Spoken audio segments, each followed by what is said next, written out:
이제 점심을 다 먹고 이제 제가 가고 싶은 카페에 도착을 했는데, 여기도 완전 그 외곽 지역에 있는 일본 로컬 카페라 한국어 안내는 없고 거의 다 일본어 그리고 영어 조금 이렇게 있더라고요. 저는 이제 시원한 아아가 먹고 싶었기 때문에, 근데 아이스 아메리카노라고 되어 있진 않고 이제 오리지널 커피로 되어 있더라고요. 그래서 오리지널 커피 아이스 하나 주문했고, 여기서 시그니처 뭐 빵인가 뭐도 만들어서 그것도 하나 주문했습니다.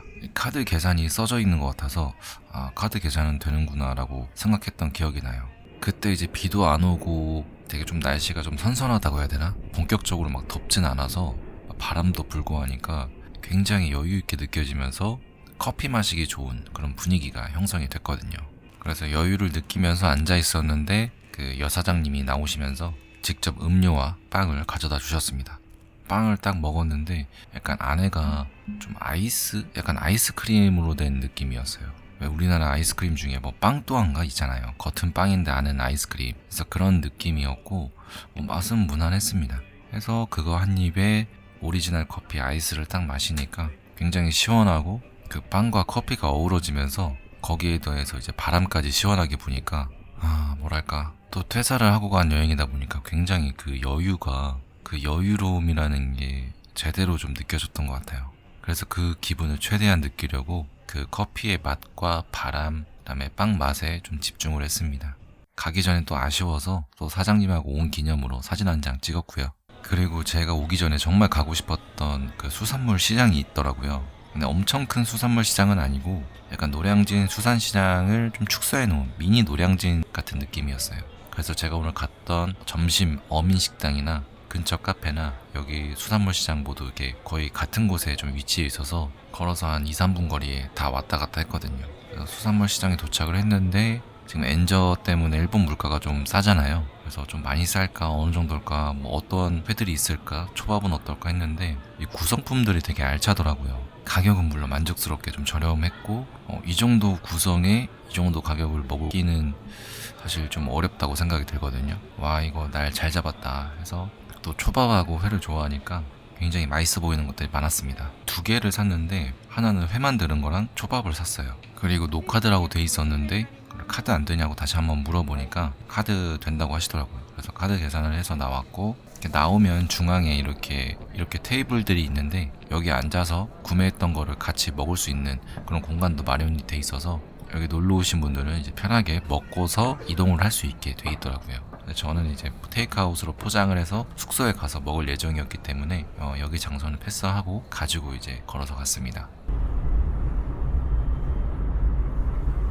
그래서 숙소에 와서 먹는데 맛이 상당히 좋더라고요. 이제 걸어오는 동안에 약간 이제 날씨가 좀 더웠기 때문에 약간 좀 식었어요. 약간 좀 식은 건 있었는데 회가 어떤 회인지는 모르겠거든요. 근데 그냥 일반 음식점에서도 먹어도 괜찮을 그 정도의 퀄리티의 맛과 어떤 구성, 그리고 그 맥주와 어우러지는 그 맛이 상당히 좋았습니다. 한 2개 합쳐서 10,000 얼마 했던 것 같아요. 근데 이제 이마트나 비슷한 구성품이라고 했을 때 가서 이 가격에는 못 사거든요. 25,000원 정도는, 많으면 28,000원 정도 줘야 되는데 한 10,000원 정도 저렴하게 좋은 구성품으로 해서 이렇게 맛있게 먹었습니다.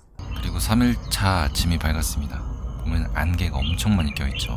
그래도 비 오는 것보단 낫다 하면서 굉장히 기대를 했습니다. 왜냐면 오늘은 세계 최대의 수족관 중에 하나인 추라우미 수족관을 가야 되거든요. 그래서 추라우미 수족관을 도착을 했는데 날씨가 이제 기가 막히게 좋아지고 있었습니다. 너무 아쉽더라고요. 3일차부터 이렇게 날씨가 좋아지는데 1일차, 2일차였으면 너무 좋았겠다 이런 생각이 좀 많이 아쉬웠지만 되게 좋은 날씨는 한번 경험해보고 가는구나 라는 생각이 들었습니다. 이렇게 추라우미 수족관에 도착을 했는데 규모가 엄청 나더라고요. 그냥 수족관만 딱 하고 있는 게 아니라 근처에 무슨 돌고래쇼, 뭐 거북이, 뭐 밥주기, 그다음에 뭐 미니 수족관들 해가지고 푸드트럭도 있고 엄청나게 넓은 그런 광장 같은 거에 이렇게 수족관이 위치하고 있었습니다. 제가 갔던 날짜가 이제 일요일이었는데 그때는 무슨 수족관 청소하는 날이었나봐요. 어항마다 이렇게 스킨스쿠버 장비를 다 착용하고 들어가서 이렇게 어항을 닦으시더라고요. 그날은 좀 청소하시는 분들이 굉장히 많았습니다. 그래서 이렇게 둘러보는데 규모가 엄청 나더라고요. 이 수족관 한 칸 한 칸마다 이 유리의 크기도 엄청나고 그래서 그런지 유리가 엄청 두껍더라고요. 그래서 옆에서 보면 왜곡이 되게 심할 정도인데 제대로 된 수족관은 제 기억에는 거의 안 가보고 이번이 좀 처음인 것 같거든요. 그래서 그런지 뭔가 이 아쿠아리움의 분위기가 상당히 좀 신비롭고 좀 신기한 물고기들이 굉장히 많았습니다. 그래서 다 보는데도 꽤 걸릴 것 같은 그런 기분이었어요. 그리고 중간중간에 이렇게 작은 수족관들도 있는데 여기에는 사람들이 너무 많이 이제 줄을 서다 보니까 가까이서 이제 보려면 시간이 꽤 소요가 돼서 중간중간에 이렇게 스킵하면서 멀리서 이렇게 보면서 갔습니다. 그리고 제가 이 관광을 선택한 이유, 바로 추라우미 수족관의 메인 수족관입니다.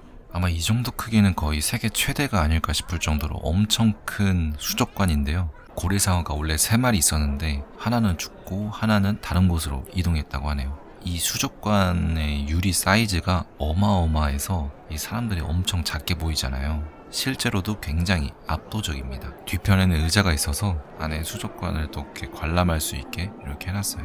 이쪽은 관람을 할 수 있고 또 한쪽으로는 1시간에 500엔이었나 내면은 앉아서 커피랑 이제 먹을 거 두면서 바로 옆에서 관람할 수 있는 그런 유료 좌석도 있습니다. 근데 대기석이 너무 길어서 사람들이 많을 때는 거의 불가능하고요. 이 수족관에는 한국 분들도 꽤 많았는데 그래서 좀 반가운 마음에 좀 구경을 좀 하고 수족관 밖으로 좀 나갔습니다. 그렇게 수족관 구경을 마치고 기념품 가게를 꼭 가야겠다고 생각을 했어요. 거의 다 인스타로 시작을 하는데 인스타에서 어떤 한국분인가 기념품 가게에 와서 그 갯강구라고 해야 되나? 투구개라고 해야 되나? 콩벌레 같이 생긴 그런 게 있더라고요. 그래서 그 인형을 다리까지 이렇게 해가지고 디테일하게 만들어 놓은 그 인형이 있었는데 좀 크거든요. 근데 그게 추라우미 수족관 기념품 가게에 있는 인형이더라고요. 그래서 꼭 보고 싶다, 사진 못해도 꼭 보고 싶다 했는데 그게 딱 있는 거예요. 그래서 와 이거 사야지 하고 가격을 딱 봤는데 너무 비싸서 사진 못했고요. 제가 산 건 제일 작은 사이즈의 고래상어였는데 그게 1200엔 정도 했어요. 이렇게 안에 손가락을 넣을 수 있게 입이 이렇게 벌어져 있거든요. 근데 이 고래상어가 사이즈별로 색깔별로 또 되게 달라서 큰 고래상어는 손이 다 들어가고 작은 고래상어는 이렇게 손가락만 들어갈 수 있게 되어 있습니다. 근데 재밌었던 건 여기 구경하시는 거의 모든 분들이 고래상어 다 입에다가 손을 넣고 있더라고요. 그래서 그런 부분이 되게 귀여웠고 사람들이, 그래서 만족스러운 기념품 하나를 사고 이제 밖으로 나왔습니다. 고래상어가 너무 귀여워.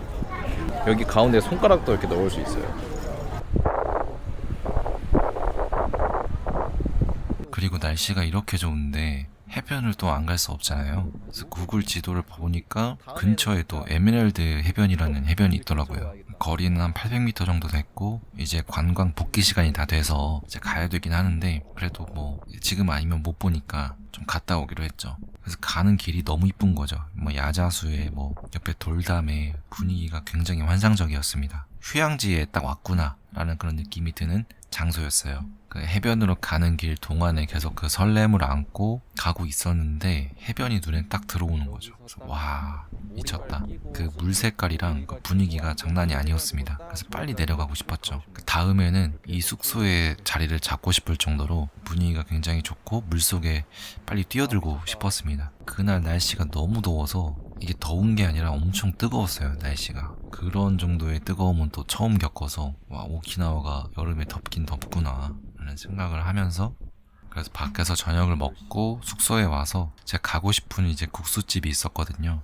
완전 로컬스러운 국수집이었는데 시간이 좀 늦어서 좀 걱정을 했거든요. 좀 늦은 저녁에 이렇게 돌아다녀도 될까라는 그런 걱정이 있었는데 그래도 오늘이 이제 즐길 수 있는 마지막 날이니까 이제 가야겠다라고 생각을 했죠. 근데 분위기는 뭔가 우리나라랑 비슷한데 확실히 이제 건물들이 일본 건물이다 보니까 좀 긴장되는 그런 느낌은 있었어요. 이제 현찰로 가지고 있는 엔화는 없었기 때문에 가서 만약에 카드가 안 되면 나는 이제 나가야 된다, 약간 이런 생각을 가지고 갔습니다.